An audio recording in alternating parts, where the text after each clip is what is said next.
Hello there. So this has been requested by a few people. This is a quick tutorial on how to paint a tree.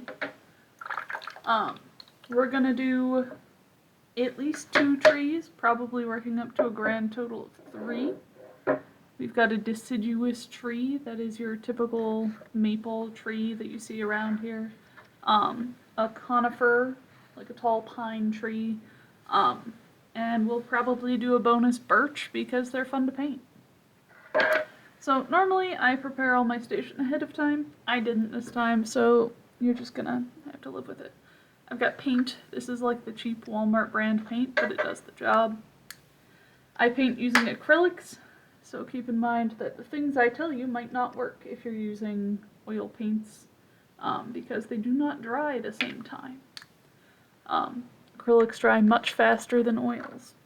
So I'm going to start with prepping. This is really a tutorial on how to paint a tree. But why am I painting a tree if I'm painting it on nothing, you know? So we're just going to slap some other paint on here to give us ourselves a sky to work with. Painting tip in general. Paint from the back and then go forward. So if I'm painting a tree and I want a beautiful blue sky behind it, you gotta paint the sky first. So I usually start by slapping down a layer of white, and then while that's dry, taking a bit of blue and blending it in there. I'm intentionally making this uneven, so that way it looks like they're wispy cloud formations.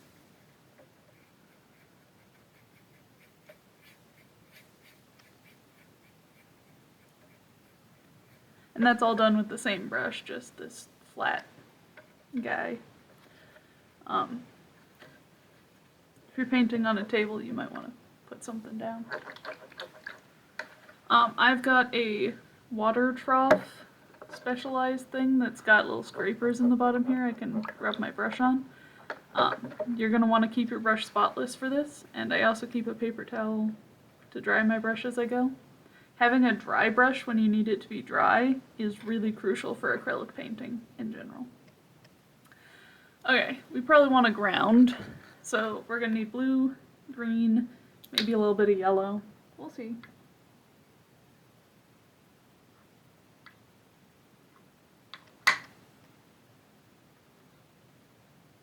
I've decided it's summer.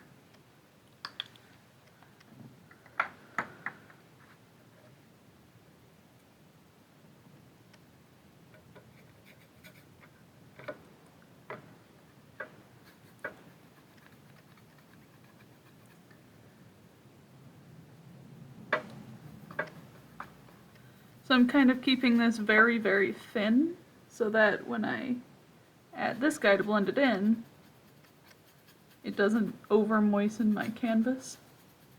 So for me, I try to keep what is further back in my painting more blue. That's part of atmospheric perspective. There are a few ways you can do it, but in general, the further back you go is either lighter or cooler. Even if it looks completely unrealistic, it can still fool your brain into the desired effect.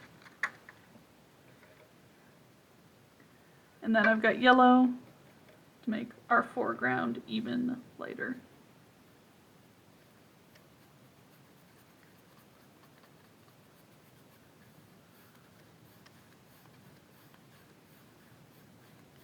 Sweet, we've got a vague background to work with. And here you see an excellent example of why the easel was invented, because I put a giant thumbprint right in the middle of my sky. So I'm going to dry off my brush, make sure I don't have any of that green on it, and then just blend it out. It'll be fine. It's like no one even knows it's there. Beautiful. Okay, so about here is where I say kill a little bit of time, because you gotta wait for your sky to dry a little bit. So I'm going to talk about the kind of brush you'll need. So in general, when you're working with brushes for acrylics, you have this kind of thing where it's nice and soft, natural hair. When you're doing trees, you gotta have at least one of these, where it's extremely stiff, like a thicker kind of bristle, and it has to be proportional to your canvas. So I work with teeny tiny canvases, so I have a very small brush. But if you watch like Bob Ross do the same thing, he's got like a gigantic house painting brush, because he works with a much larger canvas than I do. So I got one of those, got a detail brush. I tend to have a mega super detail brush, but that's me. Okay, I think I've killed enough time. We're gonna start with this guy. If you're using a larger painting area, this can be done with a fan brush too. So we're gonna need black and brown. If you watch Bob Ross, he will call this color Van Dyke Brown. If you are on a budget, then you just take brown and black and mix them, because all you're actually looking for is dark brown.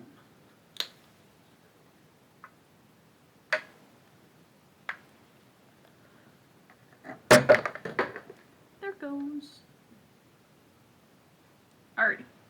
So I've got my brush a little bit moist, and then I just take my palette and I slap some black down, and then I grab some brown and I slap that down.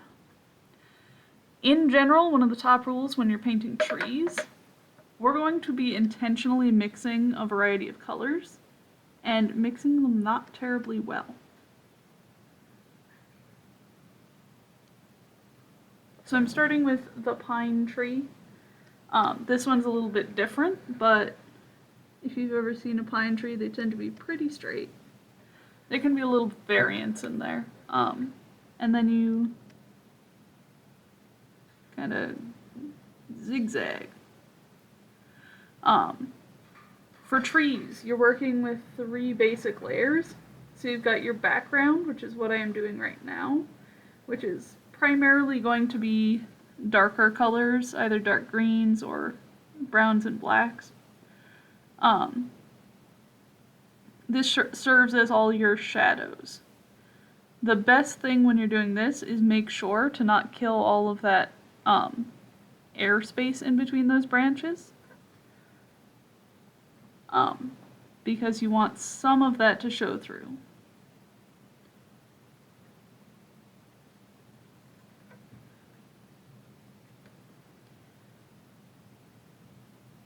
So you're just kind of taking the brush back and forth. Make sure it doesn't get too even like this, because that looks super unnatural. So you're going to want to have a few branches here and there stick out a little bit. Some of these are not completely even. But in general, you want your bottom half larger than your top half.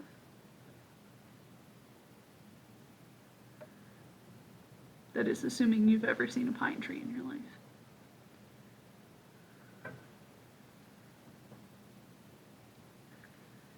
I learned the other day that apparently on the West Coast, birches just don't grow. So I should not assume that you've seen pines. Ta-da! That is your background. You see it already is tree shaped. The bottom here doesn't matter much. We're probably just going to cover that up with bushes.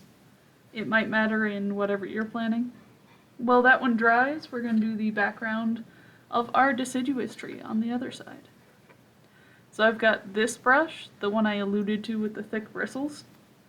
For this one, I'm actually going to take my green color, and I'm going to mix that in with my Van Dyke Brown. So it's going to be like half green. I'll just show you while I mix it. So the goal is to get a dark shade of this. So I usually take a smidge of blue. That'll send it into the background. Some brown, and a little bit of black just for good measure. You don't need a lot of black, it tends to overpower. And you just kind of create mud. It's okay if it looks muddy, that's the goal. It's still a little bit marbled. The light's not working terribly well, so you can't really see it. But but that is a good thing because you don't want it to be all one flat color. It'll make your tree look flat. And then every single time you use a brush, wash it off. This will save you so much time in the long run. You have no idea. So, I've got my brush. Mud. Usually I start at the top. Some people prefer to start at the bottom. You just kind of tap. The goal is to make a tree shape. You just want the very tip of your bristles to have paint on them. This will probably take experimentation for you to pin down exactly how much. But you should be able to tap pretty hard without getting a smear. With deciduous trees, you're gonna have more open trunk space at the bottom. So I want my trunk to land like here. So I'm gonna leave myself a little bit of space for that. So this is the background. So now I just tapped a little bit of pure black in, and I'm just going to add myself a bit of shadow in that middle area. Still keeping in mind, don't kill all of your sky. Now you notice the more times I tap, the less definition I get on what could possibly be these leaf shapes. So it turns into kind of a mud or a splotch. With the background, you kind of want it to be like that. But with your foreground, you're going to be very, very careful to not do that. It's really only get one chance. And that's where you need all your detail. Layer 2. This is our trunk. So I've got my thinner brush.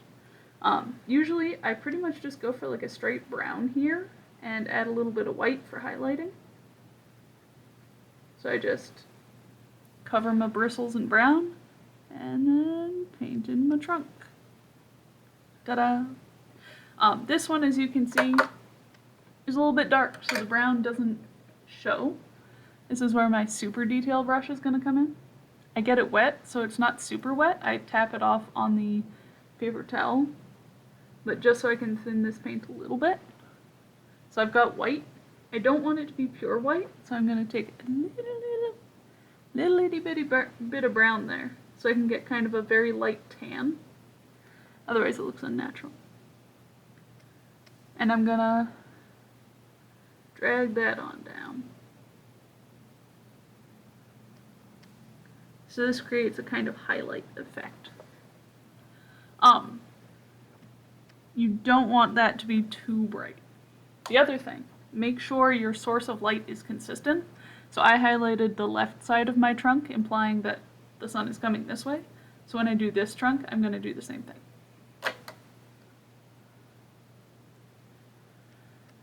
Speaking of that trunk, original trunk brush, put it over here. I want this trunk to be a little warmer, so I'm going to use some yellow ochre. It's like an orangey. I have this particular specific, I have mostly primary colors, but I have that particular very specific color because it appears a lot in nature, and I primarily paint landscapes. So, for deciduous trees, the trunk is a bit more chaotic. So I've got this branch I'm working on here, so I'm going to paint one in. Drag it on down. Up here we've got one. My brush might be a little thick for this. And then I drag it on down. Your trunk, width-wise, should be roughly the sum of all of its branches. So if I were to make those branches out of wire, twisting them all together would make a good-sized trunk. So that's it for thick branches. Then I just take my super fine guy, same thing. I might thin that a little bit with water just so it runs off the tip thinner. And then swoop, add that in to all my extraneous bunches I made.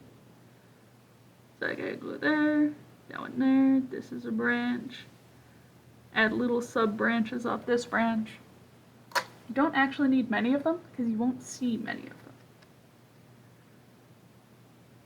So for my highlight this time, I'm going to take that white and add a little bit of the yellow ochre to it to get this like bright goldenrod kind of color. Because I mixed that same yellow ochre with the brown in my trunk, so it'll look like it's showing through. And then just take it, make sure it's on the same side.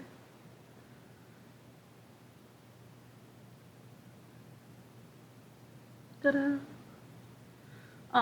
Don't overkill the highlights on the trunk, because your upper layer of leaves are where you're going to show through those highlights. Okie pokey. Upper layer of leaves. Conifer time. The same flat brush. I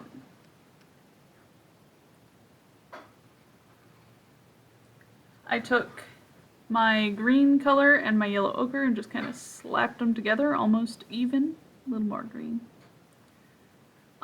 And then make sure your flat brush is very flat.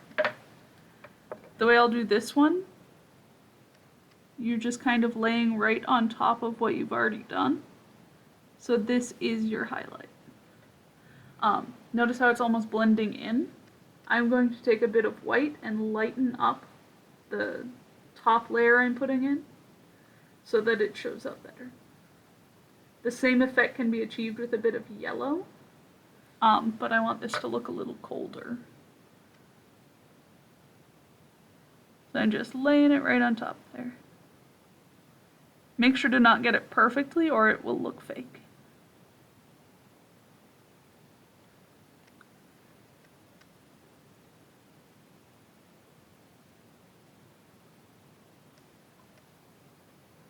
Ta-da! It really does not show up well on that.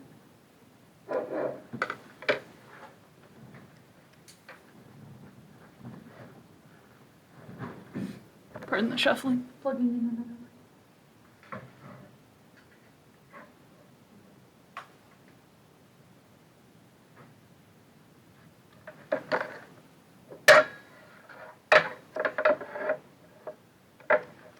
See, this kind of shows a little better. A little bit. The conifers will be your darker trees in general, so don't panic if they look really dark. They're supposed to.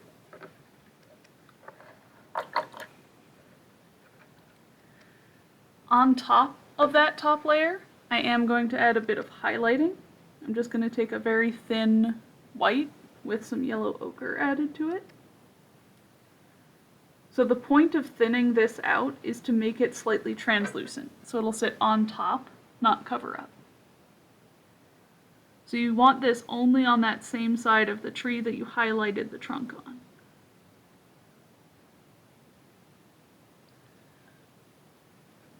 Again, the light is not doing this terribly good justice, but kind of makes it pop a little bit. Okay, now for the deciduous. So you're going to take that bright green, some very bright yellow, not the yellow ochre, smash them together to get your kind of sickeningly green shade for your conifers, or your deciduous. And you just want to prioritize tapping on the side that your highlight is coming from. So you really can't overkill this highlight because it will turn to mud. So right there we've got a little bit of dimension. We need more. I don't get that by tapping more. I get that by cleaning my brush and adding a lighter color. So you gotta make sure it's very dry. If this is wet, then it'll turn the whole thing into mud. So I just take that same color, but now it's like half white. And just add a few little taps. And that brings it right up.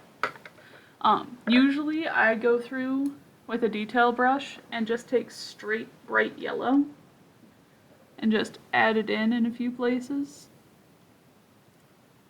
which brings out the detail. Sometimes I'll go back through with the same detail brush and add back in some darker shadows like this. So I've just got black on the brush. and I'll just go in where it's supposed to be super dark and just make it a little darker. You want to do this very much sparingly, because if you do it too much, it just makes the whole thing look like, well, an emo mess. Okay, our bonus birch tree. I'm going to put it right in the middle. This will come as a surprise, but for birch trees, firstly, I usually just start with the trunk, and I start with straight black. Sometimes I add a little bit of brown to it for a warmer summer feeling. So these guys have an almost straight trunk, but with a little bit of wobble to it.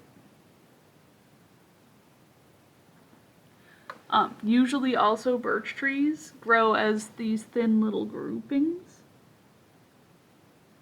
So you'll rarely see just one trunk be a birch tree. It's far more likely to be 3 or 4. And they get thicker towards the bottom.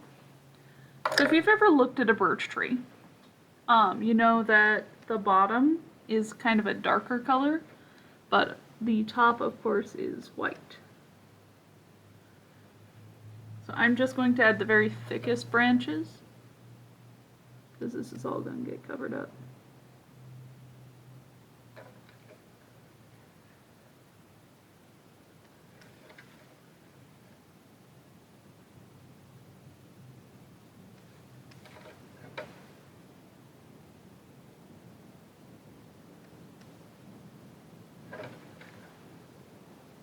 So we've got a good outline here.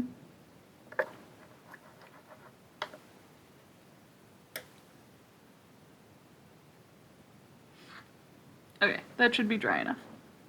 So make sure your brush is slightly moist, and make sure you have enough white on your palette.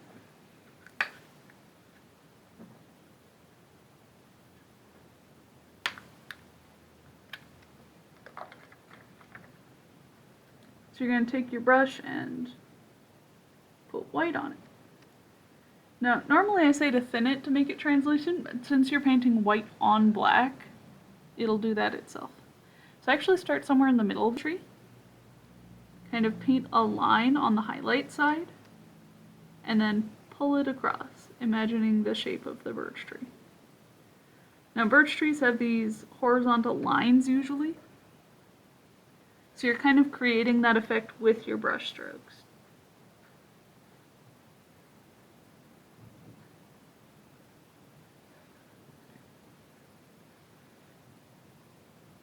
And then for the top coat, you do exactly the same thing you did with the deciduous tree.